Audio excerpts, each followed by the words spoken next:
bonsai mempunyai suatu kesan dan pesan. Kesan dan pesannya itu adalah Ya, assalamualaikum warahmatullahi wabarakatuh. Jumpa lagi sobat bonsai dengan Prayitno Jabara Banten. Kali ini bahwasanya kita kembali di bonsai, yaitu tentang bonsai serut, yaitu dengan Bapak Iwan Kiwo, tentang proses wiring atau perantingan pembentukan bonsai, guys, terutama di bonsai serut. Dan untuk proses pruning atau perantingan tentang bonsai serut, kita menuju di beliau aja. Oke guys, jangan skip atau jangan percepat videonya. Jangan lupa untuk subscribe, like, dan komennya di channel di bawah ini. Oke guys, lanjutkan.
Serut ini kalau dikasih karang seperti ini bentuk seperti apa ini, Pak?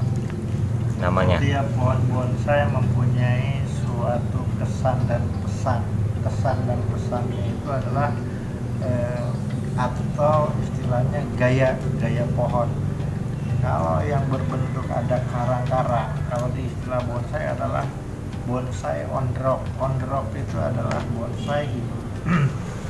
Nah, hidup di karang, ada nuansa karangnya. Untuk mengenai masalah gaya, bonsai ada 5 gaya dasar. 5 gaya dasar itu tegak lurus, tegak berliku, miring, setengah menggantung, dan menggantung.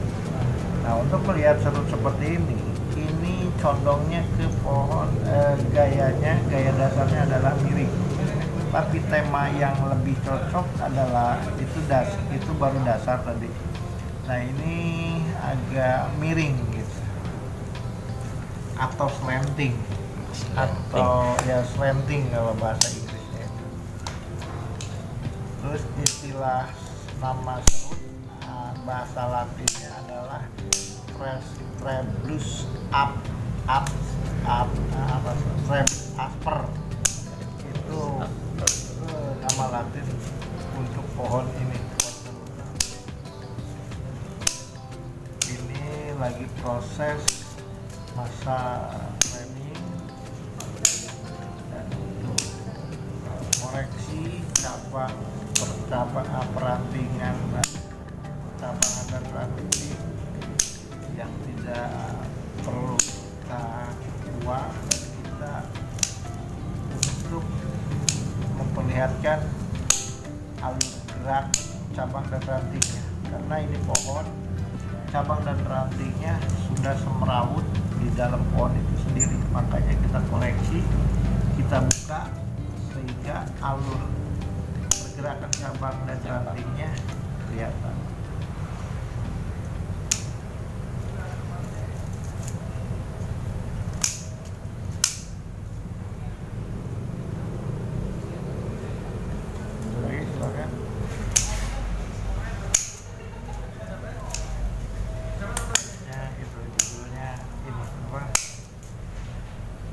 Macam-macam juga sih.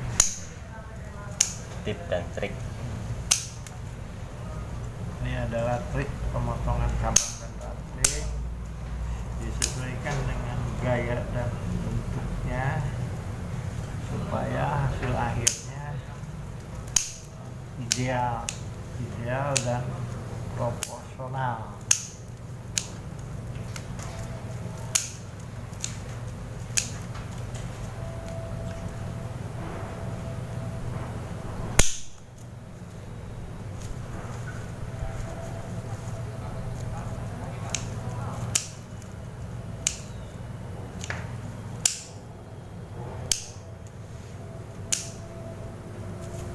Iya, banyak teman-teman yang menanyakan tentang ini nih Pak. Kalau baru dapat atau dari alam, yang disebut itu dongkelan, kalau udah terubusannya itu disungkup, udah tumbuh tuh tunas-tunas kecil yang baru, minimal atau maksimal itu berapa hari itu udah dijemur langsung terkena sinar matahari? Kalau pohon dari hasil dari dongkelan, untuk dari hasil dari dongkelan itu yang pertama kita tentukan atau kita koreksi akar dulu. Setelah akar pemotongan akar. Setelah pemotongan akar, kita tentukan konsepnya, gaya dasarnya apa. Yang ketiga adalah ukuran tinggi pohonnya, seperti itu. Setelah itu kita tanam dengan media tanah. Kalau ya dengan media tanam apa yang kita gali, ya kita harus melihat sesuai dengan fenomena alam yang dia hidup apa. Minimal media tanam mendekati si pohon hidup di alamnya itu sendiri. Ya minimal 1:1 lah gitu, ada ininya gitu antara tanah dan sekam gitu. Nah, adapun untuk kita tanam, setelah kita tanam minimal si pohon itu kita harus ditaruh di tempat teduh. Karena apa? Dengan ditaruh di tempat teduh itu untuk menghindari sinar matahari. Karena pohon baru dapat tanam, menghindari matahari karena itu menimbulkan suatu penguapan dengan pohon. Kalau menguap atau ini, akhirnya si sisa makanan yang ada di dalam kambium dia akan turun. Dengan turun, lama kelamaan si pohon akar belum tumbuh, dia sudah mati duluan gitu. Karena si akar belum jalan gitu. Kalau setelah akar jalan dia akan dia akan narik ke atas lagi, dan dia akan menumbuhkan tunas-tunas baru. Nah, adapun sejenis kayak pohon serut, minimal kalau bisa dari hasil galian minimal kalau bisa, dan kalau kita dapat itu harus minimal ada akar pancingan. Pohon serut, kalau pohon dari hasil galian, kalau ada pancingan minimal 25%, itu untuk menanam pohon itu berarti ada sifatnya normal untuk mancing kehidupan normal. Pohon kalau kita tanam normal, dia waktu nanam terus hidup itu minimal 2 minggu. 2 minggu dia akan tumbuh. Tapi kadang-kadang si pohon 1 minggu, 2 minggu dia nggak tumbuh-tumbuh. Kenapa nggak tumbuh-tumbuh? Ya itu tadi, karena belum ada tidak ada akar pancingan. Tapi kalau di mana ada akar pancingan atau akar serabut yang kebawa dari hasil galian itu, otomatis si pohon kalau hidupnya normal, yaitu tadi jangka waktunya 1-2 minggu itu baru bisa tumbuh. Tapi kalau kakinya atau akarnya tidak ada, itu lumayan agak lama juga. Jadi sifatnya nanam pohon itu kayak semodel kayak setek. Jadi kita potong pohon, kita tancepin, berarti kan sifatnya setek.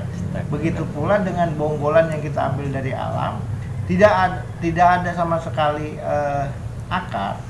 Itu sama juga kita motong pohon, kita tanam. Nah, untuk karakter dan jenis tanaman serut, dia berkambium tebal dan bergetah susu, memang bisa sifatnya untuk dengan cara setek seperti itu. Dan ada teknik lain untuk menumbuhkan, ya dengan cara kita potongan bekas akar-akar itu kita rangsang dengan obat perangsang akar, atau kita olesin dengan bawang merah atau bawang putih, karena untuk merangsang akar tumbuh. Itu. Nah, dengan seperti itu si pohon akan dengan akar serabut keluar, dia akan mendorong, dia narik jalur hidup ke atas, sehingga dia menimbulkan keluar tunas-tunas baru. Seperti itu. Jadi paling enggaknya itu selama 2 minggu ya, paling bila ada. Paling itunya 2 minggu. Tapi kalau pohon normal, kalau ada akarnya, akar serabut, itu minimal 2 minggu aja dia cepat bisa tumbuh. Tapi kalau tidak ada akar pancingan, kadang-kadang bisa 1 bulan, bisa 2 bulan, bahkan bisa mati gitu. Prosesnya yang tadi seperti tadi yang ibarat cetak gitu ya. Iya.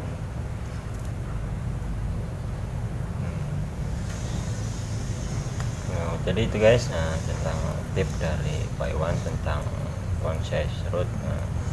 Untuk teman-teman jangan lupa share ke teman-teman tercinta Anda, agar tidak ketinggalan lagi video-video dari terutama di Prayitno Japra Banten. Oke guys, sampai jumpa lagi di lain kesempatan. Pak.